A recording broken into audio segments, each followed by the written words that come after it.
طلع البدر علينا من ثنيات الوداع وجب الشكر علينا ما دعا لله طلع البدر علينا من ثنيات الوداع. Maksudnya orang tua anaknya dipondokkan di pesantren supaya bisa baca Quran, supaya ngerti hukum agama, supaya ibadahnya bisa keterima. Tetapi justru anaknya minta foya-foya terus, minta kendaraan apa saja dituruti. Itu berarti bukan membahagiakan anak, bukan menyelamatkan anak. Justru itu menjerumuskan anak. Berarti ayah ini sudah kalah sama musuh yang di dalam selimut. Hati-hati. Ya mudah-mudahan lah kita nggak seperti orang-orang yang seperti itu ya. Yang penting kita waspada. Kewaspadaan kita, terutama yang masih jejaka ini, nyarinya calon istri, carilah yang ahli agama. Fazfar bizatid taribat yadak, kata Rasulullah. Carilah wanita yang ahli agama, yang paham tentang agama, maka kalian akan terhindar dari problem-problem dan kasus-kasus yang menyusahkan. Atau taribat yadaka itu artinya kalau kalian punya istri yang nggak ahli agama, tangan kalian akan kena lumpur. Ya.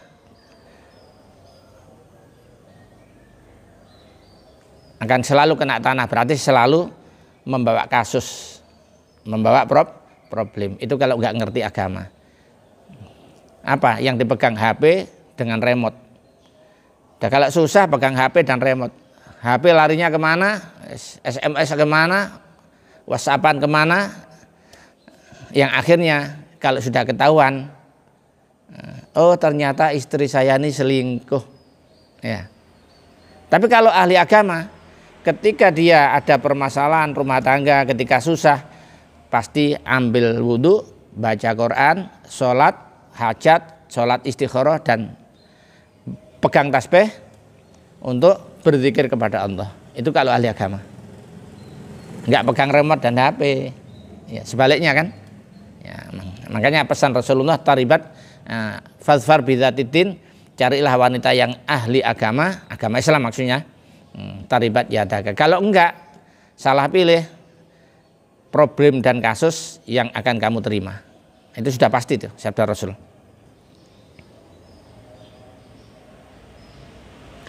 Dan wanita yang tidak ahli agama akan melahirkan anak-anak yang rapuh dalam agama.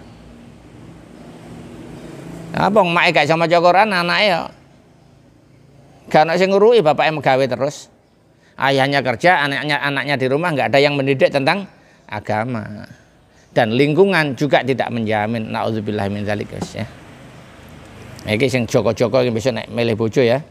Nek sing wis kadung tuwek-tuwek iki ya wis ya ditelateni ae wis ya, ditelateni. Bismillahirrahmanirrahim. Fattaqullaha mastata'tum wasma'u wa ati'u wa anfiqu khairan li anfusikum. Fattaqullaha mastata'tum wasma'u wa ati'u wa anfiqu khairan li anfusikum. Wa man yuqa shuhha nafsihi fa ulaika humul muflihun. Wa man yuqa shuhha nafsihi fa ulaika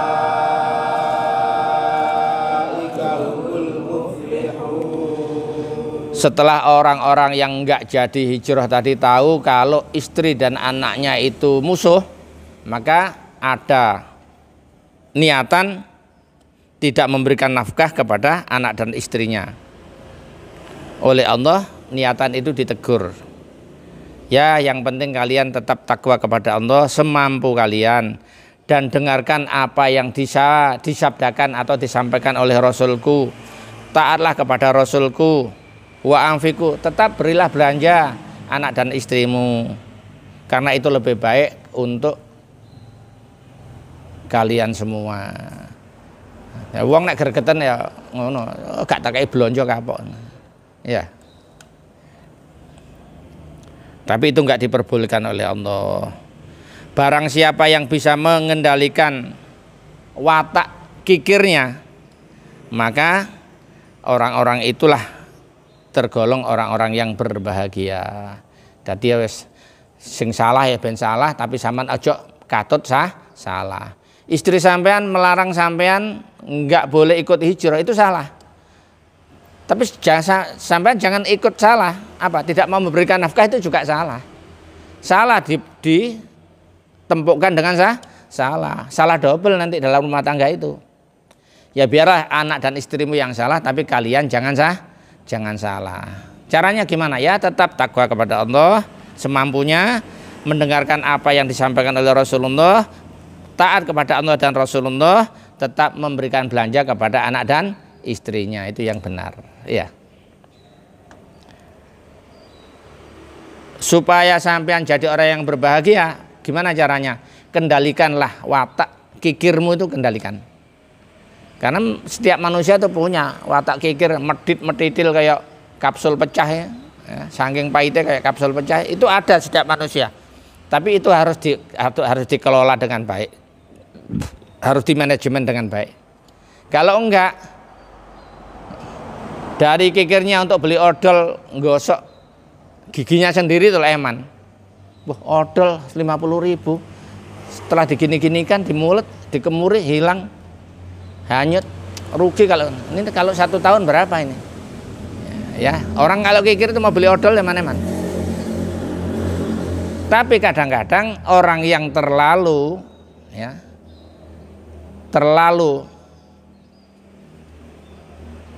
derma, justru harta bendanya banyak yang dibakar. Ada teman datang, ya diajak bakar. Nanti sebentar aku tak keluar ke toko dulu, ke toko. Cari apa? Cari yang bisa dibakar. Apa? Udut, warokok, kan dibakar. Nah, saking lomane nang konjone dijak bakar harta bendanya. Berapa itu? Nanti jagongan mulai yamin iki ya, mulai jam sekian sampai zuhur, nanti sudah 5 pak. 5 pak itu per pak 20.000, kan 100. Jadi enggak bakar sendiri, tapi ditemani oleh tamu-tamunya yang ikut bakar harta bendanya. Nah, itu harus di-manage, harus dikendalikan. Kalau dilepas tiap hari seperti itu, ya nggak bisa naik haji.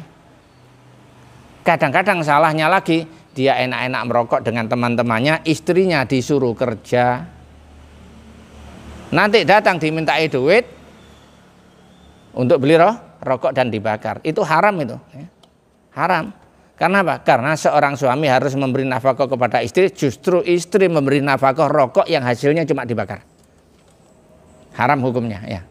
Ya kalau mau merokok ya harus mandiri toh. Ya, beli sendiri, jangan minta kepada istri. Ya. Nah, inilah kadang-kadang yang disalahfahami oleh mereka-mereka yang ahli merokok. Tapi andai kata nggak merokok lebih bagus. Andai kata sudah mampu semua, anak istri sudah dinafkahi dan ada sisa setelah pendaftaran haji, ada sisa untuk beli rokok, ya jatuhnya makruh. Kalau beli rokok terus-terusan sehingga totalannya yang untuk naik haji katut dibakar, itu hukumnya haram rokoknya. Jadi rokok itu enggak haram mutlak, yang banyak hukumnya adalah makruh. Walaupun makruh karena Allah itu tidak rela, ya sebaiknya ditinggal gitu loh. Ya, sebaiknya ditinggal. Bahayanya lagi orang merokok itu biasanya kalau sudah iqomah sholat diikomati, dia langsung masuk ke masjid. Nggak kemur dulu, langsung ikut jamaah. Tapi kalau di dalam sholat ini nggak nelan ludahnya sama sekali, yang ludahnya campur sama nikotin, itu ya nggak masalah. Karena makruh jadi nggak najis gitu loh. Tapi kalau ikut yang haram berarti najis, di mulutnya aja najis, ada najis, sholatnya nggak sah. Tapi kalau ikut yang makruh, asal dalam sholat nggak nelan ludah sama sekali, yang ludahnya nggak murni, ada nikotinnya tadi itu ya nggak apa-apa. Tapi kalau di dalam sholat kemudian nelan ludah yang ludahnya masih tercampur dengan nikotin, sholat menghadap kepada Allah kok minum nikotin, kan berarti ibadahnya nggak murni. Ini jangan-jangan nanti menyembah Allah apa nyembah nikotin kira-kira ini ya. Nah, tapi ya nggak mungkin lah, nikotin disembah itu nggak mungkin. Bagi orang mukmin ya sholatnya tetap makruh ya, tidak mungkin menyembah nikotin ya. Menelan nikotin itu nggak bagus ketika dilakukan sama ketika sholat. Makanya katanya anak-anak sekarang, kalau ada Pak Yai masih merokok jangan dijadikan imam. Oh berarti Pak Yai itu harus diskors, nggak boleh jadi imam selamanya. Enggak, ketika masih ngerokok jangan dijadikan imam, tunggu sampai rokoknya dibuang baru diikomati, Pak Yainya suruh ngimami. Masa ngimami sama ngerokok?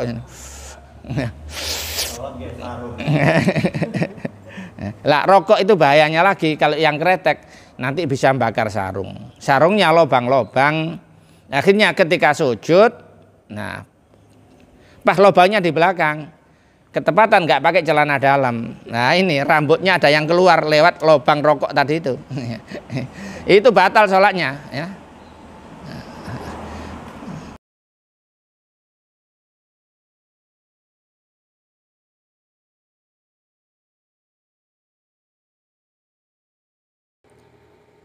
أعوذ بالله من الشيطان الرجيم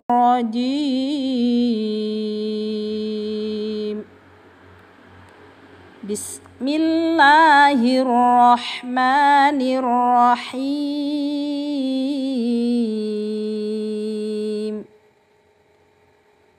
وإذ قال ربك للملائكة إني جاعل في الأرض خليفة قالوا أتجعل فيها من يفسد فيها ويسفك الدماء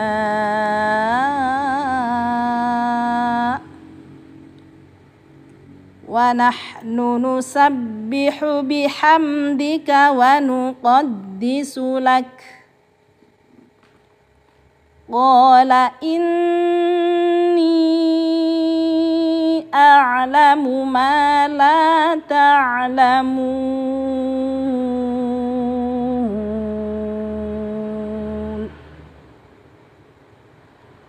وعلم آدم الأسماء كلها ثم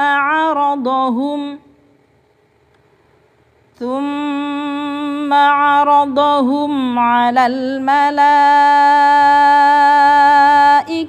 فقال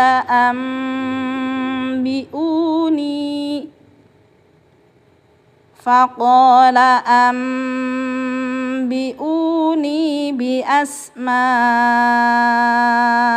هؤلاء إن كنتم صادقين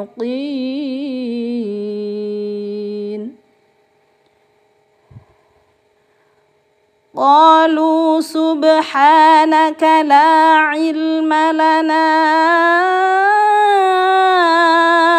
إلا ما علمتنا إنك أنت العليم الحكيم